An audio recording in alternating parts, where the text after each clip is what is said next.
I'm back with the discussion of the 19th episode. 1. In the past, when Sung Ji-yoon wanted to throw Barim, she was stopped by the pregnant nurse or Yohan's real mother. Since then, they have exchanged children with the condition, if the child shows signs of psychopathy, immediately need to be killed. They exchange because killing someone else's child can be more heartless than killing their own child. 2. Then, headhunter or Han Seo-joon wants to operate Barim, after he finds out that Barim is his real child. This is according to previous analysis. In the 11th episode, why would headhunter want to operate Barim? The reason is because he knows that Barim is his son. But cruelly and sadly, Yohan, who was actually in a stable condition, was deliberately killed, only just to get his friend to love. 3. The death of Detective Shin was quite tragic and very unfortunate. He desperately tries to save Kim Jun's laptop that he took at Barim's house, and the death of Moochie's favorite person makes him even more motivated to uncover the case. 4. Barim decided goes to Jeju Island to meet his aunt. From there, he knows everything happened, that all this time,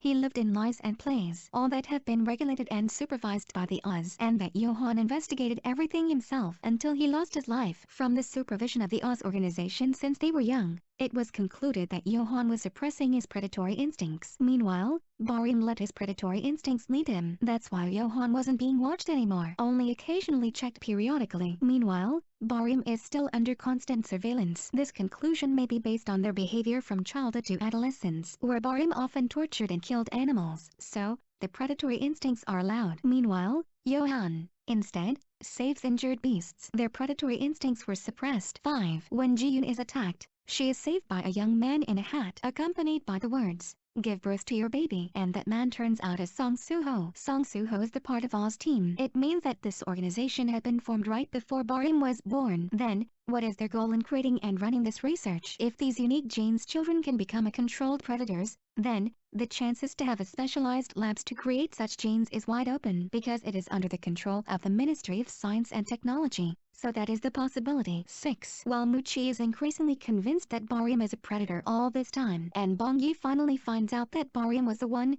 who killed her grandmother, Bong Yi goes to Barim's house for revenge. However, Bong Yi is caught by the man in the hat. Who is that man? Was he Oz team? It looks like he is a member of the Oz. Maybe Bong Yi was taken hostage, and in exchange for Choi Young-shin, Barim went to see her. 7. Then, after reading the files from her aunt, Barim goes to the penthouse. There he met Choi Young-shin. Presumably the penthouse is where Young-shin meets the Oz members. Of course Barim knows the address from his aunt, who is a former Oz member. Even though when he was questioned, Barim admitted to get the address from Daniel. But it felt like he was lying, because Daniel always met Young-shin in the car. They also always under guard. So the only possibility is, Barim got the address from his aunt. 8. No matter how much I think about the ending, I always thought that Barim will die, either because he was killed by Young-shin or he will die because after all the mouse who gets brain surgery will die in their 30th day. Will Barim also die? And will Hongju succeed in clearing Yohan's name and returning Yohan's position to an honorable place?